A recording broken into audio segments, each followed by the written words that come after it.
Баршаңызға сәлем, құрметті арнамның көрермендері. Менің арнама қош келдіңіздер. Сіздермен Ләйла Гүл. Бүгін мен сіздерге қазіргі соғымның кезеңде адамның организміне ең қажетті дәрумендерді беретін холодецтің рецептімен бөлісетін боламын. Дәл осындай порционный және де баклажкада дайындалатын холодецті менімен бірге дайындап көріңіздер. Бұл рецепт менің әжем үйреткен өте көне рецепттердің бірі, және де балаларыңыз да сүйсініп жейтін мармеладтың формасына ұқсайтын осындай дірілдекті сіздер де дайындап көріңіздер.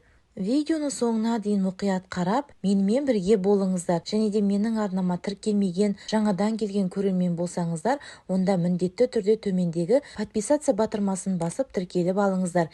Себебі менің каналымда 100-ден аса рецепттердің түрлері бар, ыстық тағамдардың, дәмді торттардың, тез дайындалатын пирогтардың және де таңғы астардың, блинчиктардың ерекше рецепттері бар. Сондықтан міндетті түрде каналға тіркеліп алуларыңызды сұраймын. Ең алдымен ыдысымызға кішкене мөлшерде салқын су құйып алып, оның үстіне сирақтарымызды және де бастың бір жақ бөлігін салып, құйқа жағын қаратып саламыз. Және де үстіне жеткілікті мөлшерде су құйып, қақпағын жауып қайнатамыз. Ал екінші ыдысымызға дәл солай суымызды құйып, оның үстіне қалған жақ бөліктерін және қалған екі сирағымызды салып, және де кішкене ет қосып ассаңыздар болады. Мен кішкене мөлшерде қимайды салып жібердім. Және де оның үстіне суымызды толықтырып құйып, қақпағын жауып, қайнағанын күтеміз. Етіміз дәл осындай қайнайын деп бастаған кезде алғашқы көбіршіктері шығады. Осы көбіктерін барлығын жақсылап, тазалап алып аламыз. Көбігі ыдырап кетпеуі керек. Ыдырап кетсе, сорпаны сүзіп алуды ұмытпаңыздар. Дәл осылай бұрқылдатып, қақпағын жауып, 4-5 сағат мөлшерінде қайнатып аламыз. Қайнау ұзақтығы малдың, жас мал немесе үлкен малдың етіне байланысты ұзақтау немесе қысқа мөлшерде пісуі мүмкін.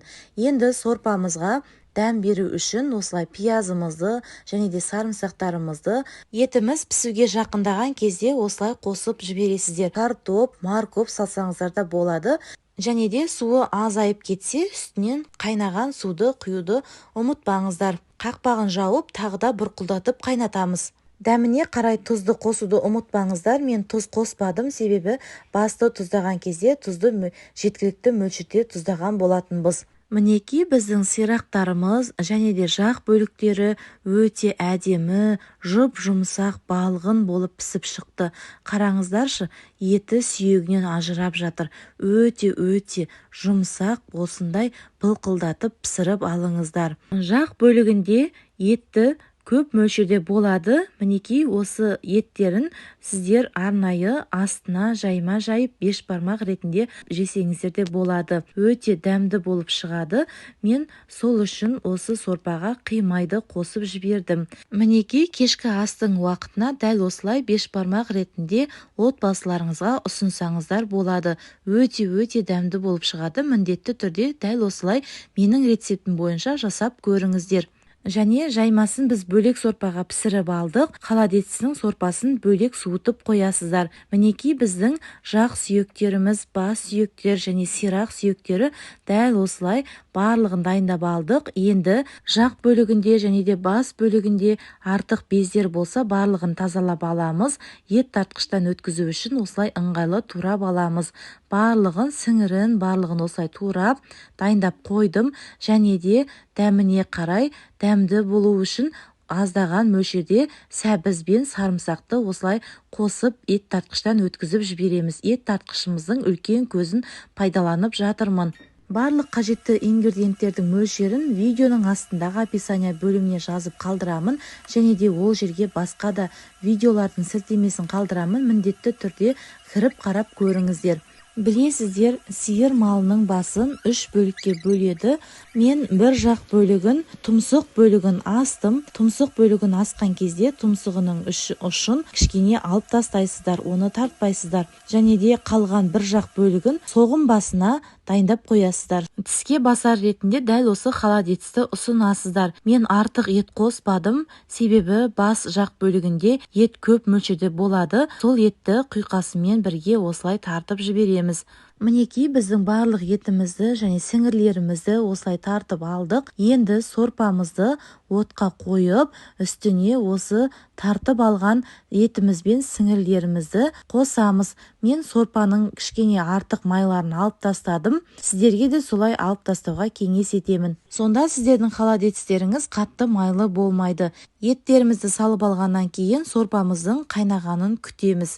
Енді сорпамыз қайнағанға дейін холодильницке ерекше рең беріп тұру үшін мен осылай піскен сәбіз бен кинзаны пайдаланып жатырмын. Сәбізімізді дәл осылай жұқа бөлікке кесіп аламыз. Және де осындай гүлді насаткаңыз болса, осы гүлді насаткамен гүлдің формасын шығарып аласыздар. Және ыдысымызға ең алдымен осындай кинза немесе петрушка немесе укроп пайдалансаңыздар да болады.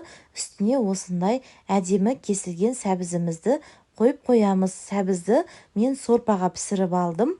Және холодильницті құятын ыдыстарыңызды осылай алдын ала дайындап аласыздар. Және сорпамыз қайнаған кезде жабысып қалмас үшін осылай араластырып тұруды ұмытпаңыздар. Мен бұл жерде холодильницті келесі күні дайындап жатырмын, сондықтан менің сорпам суық. Егер де сіздер сол күні дайындайтын болсаңыздар, ыстықтай ыстық сорпаға бірден дайындап алсаңыздар болады. Мінекей біздің холодильниціміз қайнап бастады. Сол кезде дәмін көріп, дәміне қарай тұз бұрышымызды қосып, жақсылап араластырып, қайнағаннан кейін 5 минут немесе 7 минут шамасында бұрқылдатып қайнатып аламыз. Біздің сорпамызға холодильниціміздің еттері сіңуі керек. Барлығы біріккенге дейін осылай бұрқылдатып, орташа отта қайнатып аласыздар. Мінекей біздің холодильниціміз дайын болды. Енді осылай арнайы табақтарға құйып қатырып аламыз. Міндетті түрде араластырып тұруды ұмытпаңыздар, себебі сорпасы тұнып қалуы мүмкін. Немесе дәл осылай ыдысымен салқын жерге сақтап қойсаңыздар да болады. Мінекей біз порционный холодильництерімізді осылай тәрелкеге құйып жатырмын.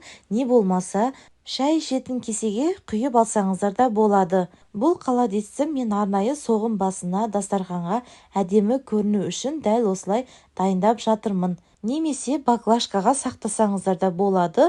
Өте ыңғайлы және де дастарханға дөңгелектеп турап қойғанда әдемі көрінеді. Мінекей барлық холодильництерімізді құйып дайындап алдық. Енді салқын бөлмеде қатырамыз. Біздің барлық холодильництеріміз қатты, өзінің формасын жақсы ұстады. Өте әдемі, түрі де, дәмі де дәмді болып шықты. Міндетті түрде дәл осылай менің рецептім бойынша жасап көріңіздер. Осылай арнайы салафандарға бөліп салып, морозилкаға қатырып қойсаңыздар болады. Немесе тоңазытқыштың жоғарғы бөлігінде сақтасаңыздар болады. Достар, егер де сіздер әлі де менің каналыма тіркелмеген болсаңыздар, онда міндетті түрде каналымды жоғалтып алмас үшін тіркеліп алыңыздар. Себебі келесі видео рецептте мен сіздерге дәл осы холодильництің адам организміне пайдасы мен зияны туралы бөлісетін боламын. Сондықтан құнды ақпараттарды жіберіп алмас үшін қазірден каналға тіркеліп, қоңыраушаның белгісін все деген батырмаға басып қоюларыңызды сұраймын. Сонда менің жүктеген видеоларым сіздерге хабарлама ретінде барып тұратын болады. Менің жүктеген видеоларымды алғашқылардың бірі болып көретін боласыздар. Мінекей біздің мармелад тәрізді холодильниціміз дайын болды. Міндетті түрде осы рецептпен дайындап көріңіздер. Себебі балаларыңыз сұрап жейтін болады. Өте дәмі керемет болып шығады. Бұл рецепті мен көптеген жылдар бойы пайдаланып келе жатырмын. Сондықтан сіздерге де дәл осы рецептпен дайындап көруді ұсынамын. Себебі холодильниціміз өзінің формасын өте жақсы ұстаған, жұмсақ, ібілжіп немесе қатты болып қалған жоқ. Өзінің формасын өте жақсы ұстап тұр. Міндетті түрде осы рецептпен дайындаңыздар. Үлкен кісілерде немесе жас балаларда өте қатты сүйсініп жейді. Жұмсақ, аузында еритін осы холодильницті менімен бірге дайындап көріңіздер. Арнайы осылай салафандарға салып, морозилкаға қатырып қоямын. Достар, менімен бірге видеоны соңына дейін мұқият қарағандарыңыз үшін көптен көп рахмет. Каналға тіркеліп, комментарий бөліміне өз ойларыңызды жазып қалдыра кетулеріңізді сұраймын. Баршаңызға рахмет, ас болсын, дайындап көріңіздер.